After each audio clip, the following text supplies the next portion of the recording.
Hi hello అండి, అందరికీ నమస్కారం అండి. ఫ్రెండ్స్, మనకి ఇప్పుడిప్పుడే మరొక ముఖ్యమైన అప్డేట్ అయితే రావడం జరిగిందండి. అదేమిటంటే సెప్టెంబర్ నెల పెన్షన్లపై కీలక మార్పులు అంటూ ఇప్పుడే మనకు ఒక అప్డేట్ అయితే వచ్చిందండి. అయితే ఇందుకు సంబంధించిన పూర్తి వివరాలు అయితే మన వీడియోలో తెలుసుకుందామండి. అంటే సెప్టెంబర్ నెలకు సంబంధించి రాష్ట్ర ప్రభుత్వం పెన్షన్లపై ఏం చెప్తుంది ఏంటనేది మనం క్లారిటీగా తెలుసుకుందామండి. వీడియో మాత్రం ఎక్కడా స్కిప్ చేయకుండా చూడండి ఫ్రెండ్స్, అప్పుడే మనకు పూర్తి సమాచారం అయితే తెలుస్తుంది. ఇక ముఖ్యంగా వీడియో నచ్చినట్లయితే లైక్ చేయండి ఫ్రెండ్స్. లైక్ చేయడం వల్ల మనకు తెలిసిన ఇన్ఫర్మేషన్ మరికొంతమందికి అయితే తెలిసే అవకాశం ఉంటుంది. లైక్ చేసి సబ్స్క్రైబ్ అయితే చేసుకోండి ఫ్రెండ్స్. లేట్ చేయకుండా వివరాల్లోకి వెళ్ళిపోదాము. ఇక ఆంధ్రప్రదేశ్లో సామాజిక పెన్షన్దారులకు ఊహించని శుభవార్త అయితే వచ్చేసింది. ఒకరోజు ముందుగానే పెన్షన్లు పంపిణీ చేయనున్నట్లు ప్రభుత్వం ప్రకటించింది. సెప్టెంబర్ నెల సామాజిక పెన్షన్లను ఆగస్టు 31వ తేదీనే అంటే శనివారమే అందించనున్నట్లు పేర్కొంది. సెప్టెంబర్ 1వ తారీఖున ఆదివారం సెలవు దినం కావడంతో ఒకరోజు ముందుగానే పెన్షన్లు అందజేయాలని సర్కార్ నిర్ణయించింది.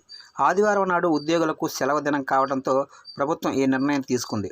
ఏ కారణంగానైనా ఆగస్టు 31వ తారీఖున పెన్షన్ అందుకోలేని వారికి సెప్టెంబర్ 2వ తేదీన అంటే సోమవారం అందరికీ పెన్షన్లు అయితే అందించేందుకు ప్రభుత్వం ఏర్పాట్లు చేయనుంది.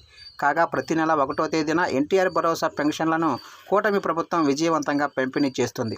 పెన్షన్ల పంపిణీలో ప్రతి నెల కూడా టీడీపీ సర్కారు రికార్డులు తిరగరాస్తున్న సంగతి కూడా తెలిసిందే. చూశారు కండి, మొత్తం మీదుగా ఏదైనప్పటికీ సెప్టెంబర్ పెన్షన్ల విషయంలో రాష్ట్ర ప్రభుత్వం పెన్షనర్లకు అయితే గుడ్ న్యూస్ అయితే చెప్పింది. ఎందుకంటే సెప్టెంబర్ 1వ తారీఖున ఆదివారం కావడంతో ఆగస్టు 31వ తారీఖున ప్రతి ఒక్కరికి కూడా పెన్షన్లు అయితే అందజేయడానికి అన్ని ఏర్పాట్లు అయితే చేస్తుంది.